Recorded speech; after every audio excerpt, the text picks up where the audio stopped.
La célébration de l'Aïd al-Fitr al-Mubarak dans le contexte de la pandémie du coronavirus, voici l'ambiance qui prévaut dans la capitale. La circulation dans les grandes artères de la ville de N'Djamena est fluide. Dans les ménages, la fête se célèbre en famille. Pas de visiteurs. Le coronavirus a rendu la fête de cette année morose, déplore cette musulmane. À défaut de sortir, elle s'est abattue sur les émissions télévisées. Tous ses vœux sont de voir ceux de Dieu épargner la population tchadienne de cette pandémie qui prend des proportions. Cette ambiance est observée dans d'autres ménages. L'interdiction des visites est respectée. C'est toujours en famille qu'on célèbre cette fête. Pour les chefs de ménage, les mesures prises par le gouvernement pour briser la chaîne de contamination sont salutaires. L'année passée, là, on a fêté sans cas, sans maladie. Et maintenant, là, avec prudence, on ne peut pas toucher quelqu'un, on ne peut pas saluer.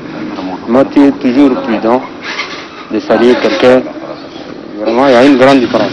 Ici, c'est le domicile de la présidente de l'association de l'Ami Fortin. La présidente se retrouve seulement entourée de ses progénitures. Depuis qu'on est né, on n'a jamais vu, c'est-à-dire un événement qui va venir pour nous empêcher de prier. C'est grave. On demande,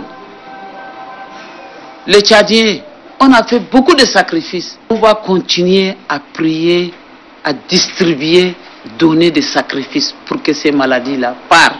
Cette maladie-là est venue là, ça a ravagé beaucoup de gens. Même les enfants mesurent la portée de cette mesure gouvernementale, car ils sont conscients de la dangerosité de la maladie. Disent-ils, les mesures prises sont légitimes. Le parc d'attractions pour enfants, une structure construite par la première dame Inda Dibitno pour valoriser l'épanouissement des enfants, est resté fermé en raison de la crise sanitaire. La ville, dans son ensemble, quant à elle, est placée sous une haute surveillance sécuritaire. Les agents des forces de défense et de sécurité veillent sur le respect de cette mesure.